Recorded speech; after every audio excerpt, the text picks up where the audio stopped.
If you clicked on this video, that's a sign that you're too far down the YouTube rabbit hole and you should probably reconsider your life decisions. But otherwise, how to front lever pull up.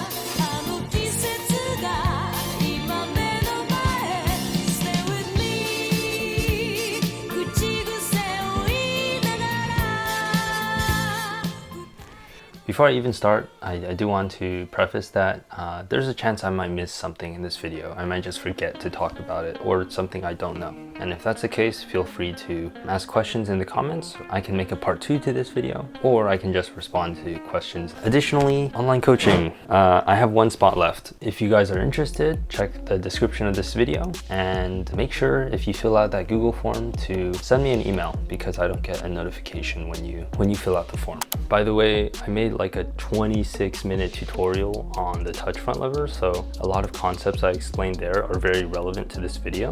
Please watch that if you feel like you need more explanation of some of the basic concepts in this video. Let's get straight into the prerequisites. For front lever pull-up, I think the prereqs are pretty similar to the regular front lever, although if you have a very strong weighted pull-up, you might unlock front lever pull-up a lot faster. My recommendation before seriously training front lever pull-ups is to have a 10-second front lever. You can definitely start working regressions of front lever pull-ups once you're at the straddle front lever, or if you have a certain level of weighted pull-up. To quantify, I would say if you're pulling 50+% of your body weight for reps, that's a pretty good sign you have really strong lats. I'm not saying you need to have really strong weighted pull-up, because it makes your front lever pull-ups way too lat dominant, and that can be really annoying to fix over time. So general recommendation is a 10-second front lever, or just a very clean straddle front lever before you start training. The other thing you need is a false grip. If you're gonna try to learn front lever pull-ups with no false, you're either stupid or you're either insanely strong. So whichever one you are, use a false grip. Don't waste your time. You're not him. What's the difference between front lever and front lever pull-up? For front lever, right, it's kind of 2 things. Shoulder retraction, right, pulling your shoulders backwards, and it's also shoulder extension with straight arms. Front lever pull-ups has a higher emphasis on the retraction aspect, and also shifts the shoulder extension prime mover from your lats to more of your rear delts. The reason why I think front lever pull-ups use more retraction is just in that negative. When you impact the bottom of the negative, having some retraction strength allows you to cushion that impact a little bit. If you're fully protracted the entire time, it's a pretty heavy impact and your hips will probably end up dropping really low. How do you train front lever while you're training for front lever pull-up? Especially when you're at the point where it's like, okay, I'm no longer doing FLPUs as an accessory, but I'm turning them into my main goal. How do you train front levers as a secondary goal, right? And in my opinion, the main thing people should be working on is qualitative. When somebody's doing their front lever holds, I'd recommend using a false grip and also focusing more on retraction. So that'll end up making the front lever look like this to this. I actually recommend banded holds instead of bodyweight holds for a lot of your working set volume, especially if you're trying to qualitatively implement the cues I just mentioned. Imagine you just did like 3 to 6 sets of front lever pull-ups. You can imagine how stressful it'll be if you do high intensity front lever sets after that, especially with more difficult form cues. So that's why my recommendation is, if you're gonna do front levers after your front lever pull-ups, to do them banded. Retraction. How do you cue for retraction? Because it's so easy to overdo it and like go into full retraction where your shoulder blades are literally pinched together. And when you do that, you basically disengage your lats entirely and you put way too much stress on your mid-back muscles. That's not what we mean when we say retraction, right? We're not going into full retraction, we're just actively pulling our shoulder blades back. In terms of how much retraction is ideal, I mean, there's a range. Something you'll notice over time, or something I noticed over time, is my front levers got more retracted as I got stronger. That's a process that happens naturally over time. You don't need to force yourself to retract more immediately. I wouldn't recommend that, because I've been through that period where I spent like months just doing extremely retracted advanced tuck front levers, and it's not that productive, to be honest. But yeah, don't think about pulling your shoulder blades back. What I recommend is think about opening up your chest like that, like bringing your chest forward. That allows you to retract without overdoing it, and it also allows you to open up your thoracic spine, right? A lot of people do front levers with very rounded upper spines, and that's not necessarily the worst thing, but it's kind of worse form because it makes you kind of rounded. It's also just a bad habit for future progressions. So I recommend open up the chest, right? That way you're getting a decent amount of retraction and also thoracic spine extension. Nextly, this is a little bit more complex, but I'm going to be talking about breathing. If you're doing your first like 1 rep of front lever pull-up, you're attempting a 1 rep max or something, don't even think about breathing. That should be the last thing on your mind, right? Probably just brace with a partial breath and just do the rep. But if you're doing working sets in like a higher rep range, or if you're getting stronger at regular front lever pull-ups, you do need to regulate your breath and regulate your tempo. What I recommend is don't store air in your chest. You need to store it in your diaphragm, right? If you store air in your chest, you're gonna put a lot more pressure in these upper back retraction muscles, which are more prone to injury in front lever elements. But yeah, when you breathe, keep it in your diaphragm, right? So not here, but here. The other thing is you never wanna have a full breath. Don't be too greedy for air and go like during your sets, because you're going to lose tension really quickly, and that's not going to work. Even your neck is tense, your entire body is tensed up, right? To breathe, you want to do partial breaths. So you never want to be full breath or empty breath. You want to be around 50% of a full breath, and you want to be kind of oscillating between maybe like 30 and 70%. So when I'm breathing in front lever, it looks like maybe not breathing that aggressively, but like partial breaths, small breaths, and more frequent breathing than normal. If you're really trying to optimize for volume, then breathing really is important, because it ties into the contraction relaxation cycle of the movement itself. When working towards volume sets on front lever pull-ups, you shouldn't be actively engaging your muscles for the whole movement, right? You only want to generate power and speed in this bottom range of motion, and then through here, and even in the negative, you want to coast. So here is where you're pulling, and here you're coasting, and then on the way down you're coasting as well. It's really helpful if you kind of time your breathing with that engagement. So at the bottom, right, just quick breath, exhale, and then as you're coasting through the top and coming down, you can kind of time your breathing in accordance with that. This technique is very useful for X to touch pulling sets, where you're doing multiple front lever pull-ups into a touch front lever. And this is because you're only actively engaging your pull muscles at the bottom ROM. So the top ROM specific muscles aren't too tired by the time you do the touch front lever at the end. A lot of people, when they do FLPUs, they try to pull the whole way, pull using their whole strength, and then even the negative, they're wasting energy. You only need to pull here into here, right? Here to here, and then you have enough speed to touch. When you're doing speed reps, when you're focusing on form, and when you're doing more controlled volume, of course you need to slow it down and pull the entire way. But yeah. External versus internal rotation. This one's interesting, right? So think about the direction the ditch of your elbow is pointing, right? External is like pointing up, internal is pointing inwards and even maybe down. What I've observed is in front lever pull-ups, usually when you're very efficient at it, the bottom you're slightly more turned in, and then on the way up you kind of torque externally a little bit like that, right? Maybe I'll put up a video of me doing front lever pull-ups. Look at my elbows. There is a slight component of rotation to it.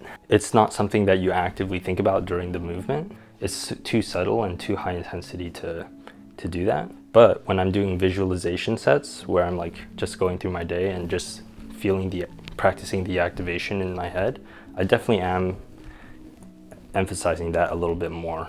But yeah, so I mean, some thoughts on why you might want to internally rotate slightly more in the bottom ROM is like, maybe one bro science explanation for that is that it allows your lats to kind of catch a little bit more of that impact. External rotation of the shoulder and retraction of the shoulder are two things that are very interconnected.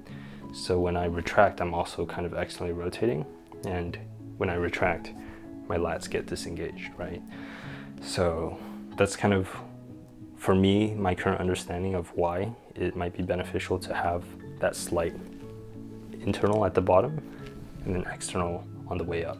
It just allows your lats to catch a lot of that weight and allows you to transition to a more retraction rear delt focused pull. Additionally, I actually wanted to make one correction to my previous video on touch front levers, because I think I was correct that there is that shoulder adduction component where you're pulling into your side. So you're extending your shoulder, but you're also pressing inwards like that. And one thing that contributes to that movement isn't just internal rotation and pressing, it's also pronation of your hand. If you ever watch me do like a max touch front lever or max front lever pull-up set, I'm actually gripping it with a false grip and also with a thumb under grip, because it allows me to actively pronate into the bar and just generate a little bit more power. But when I'm doing transition sets, catching the bar in different spots, stuff like that, then yeah, my thumbs are always over the bar. I covered this in my touch front lever tutorial, but just a quick reminder, if you push your hips up a little bit, you reduce the range of motion. So when you do front lever pull-ups, if you want to make it slightly easier, one thing you can do is just push your hips up. You can still be relatively flat while doing that, but it reduces your ROM and makes it a little bit easier.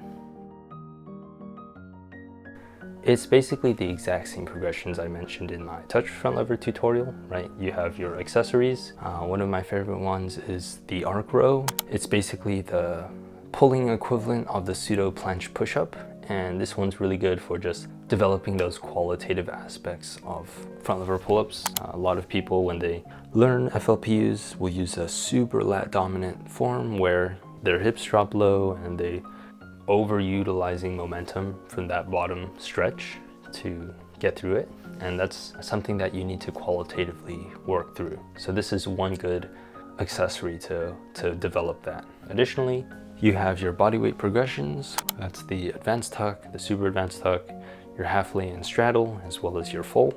For band progressions, you have those same bodyweight progressions, but I think now it's a question of like, okay, which band setup is good? There are two band setups which I like. The first one is where you have your static bar or rings or dip bar underneath a pull-up bar. I really like this one because it pulls your center of mass strictly vertically, and it also has a good band tension profile. So that means you're not getting way too much assistance at the bottom and then no assistance at the top. It's pretty consistent. Obviously not perfect, but as good as it gets. My second favorite is the waist to foot setup. This one does change the loading mechanics of the movement because you have force being applied to your feet. So when you do this progression, I highly recommend using a light band if you're using it for a working set. If you're doing a warm-up set, then using a heavier band is fine. And then the last setup, which I don't like anymore, is where you kind of wrap the band around your waist and you do the progression. Especially for front lever pull-ups, you get a really bad tension profile. Way too much resistance at the bottom, way too little at the top. It might be okay for touch front lever if you're consistent with how you set up the band every time, but I have grown to not like this progression as much. Yeah, once again, just to clarify, because it's important, light bands should be the majority of your working volume. If you're using heavy bands, those should be for warm-up sets or for technical work or grease the groove.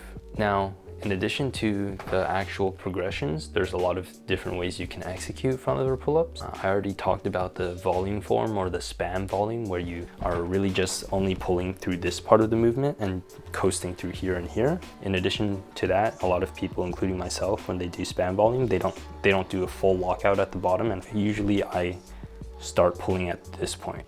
So I pull, come here, and then instead of waiting till here to pull, I start pulling again here, and I kind of try to catch that impact with my shoulders even though my arms are bent, and then perform more reps. But if you're trying to do clean volume, right, you do need to have sessions where you don't do that shit form. And that's where pause reps come in. So you can pause at the bottom, pause, pull up, pause, pull up, pause, pull up. You can also pause at the top. Pull up, pause, down, up, pause, down, up, pause, down. The first one is just really good for building a habit of not letting your hips drop, because when you do speed reps, it's very easy for your hips to come low. The second one is really good for your touch front levers and also really good for learning to engage more of your rear delts rather than your lats. You can do slow reps, right? Like slow pull and slow down. That's really difficult. If your max FLPU strength is like less than a couple, doing a slow FLPU is going to be impossible. You'll have to do it in a regression like advanced tuck, super advanced tuck, and that's fine. You can do fast concentric, slow eccentric, right? All these things work different qualities, and also all of these have different impacts on your joints, right? The speed reps are the most strenuous on your joints. The controlled repetitions, whichever variations, definitely less stressful on the joints, but maybe more stressful on other areas, right? Kind of like a conceptual breakdown of how to train for the front lever pull-up. There's two things that need to happen, right? The first is you need to qualitatively change your front levers, because most likely by the time you start learning your front lever pull-up, your activation in front lever is not super optimized yet. So you can start to retract more in your front levers, use a false grip, right? And then the other thing is qualitatively training your front lever progressions. It's really important to do that with good activations and form. One mistake I made was I tried learning the front lever pull-up with way too lat dominant of a form, and I had to kind of regress back to advanced tucks and relearn the activation from more controlled repetitions. It was humbling, but I think it's better if you start training FLPUs with the correct activation rather than train them wrong and then go back and try to fix your technique. Just a reminder, right? You need to have somewhat decent retraction, which is, I prefer cueing for the chest. Your hips need to be level with your shoulders or maybe slightly higher, what we call incline form. The last qualitative thing is just not using excessive momentum. That's really important when you're training FLPUs. So in my opinion, it's not necessary to train to failure for your working sets for FLPUs, right? This is a strength movement. The strength curve on this exercise is so shit, where it's like, here's honestly a lot easier than here. So you'll probably start losing range of motion before you hit failure. So training to failure on this exercise honestly is a little bit iffy. I would just recommend quality repetitions. Think of it as a strength movement. If you are going to do more failure-based training, you should do it in the regressions like advanced tuck or in the arc rows. Training frequency, I would say 2 to 6 times per week. It depends on your training intensity, what your life outside of training looks like, style of training you prefer, training goals, and your injury risk. A lot of different things that can affect what an optimal frequency is for you. But you can make progress on lower or higher frequency training. Don't feel like you have to pigeonhole yourself into 2 times a day, grease to groove the morning, and then heavy session the night, right? That's not practical for all people, for most people actually. And yeah, I don't think you need to make extremely aggressive programming. For example, going up to like 10 sets of 3 or something in a single workout. In my opinion, just consistency, quality, and conservative overload over time leads to the most sustainable and realistic progress. And don't overthink it as well. You know, just focus on the main progressions. Don't do too many things at once. Your front lever pull-ups, your front lever, and your arc rows are going to be 3 great progressions to work through. You don't have to do all 3 on the same day. For example, if you do 3 days of front levers per week, day 1 could be FLPUs followed by front levers. Then day 2 could be front levers and arc rows. And then day 3 could be front lever pull-ups and arc rows, just as an example. Anyways, hopefully this video wasn't too bad. If I missed anything, let me know. And I would say my next video after this, information-wise, is probably, I don't know. I might consider making more beginner-friendly videos, or I might do more push videos, depending on how my push progress goes, but we'll see. That's all for this one, guys. See ya.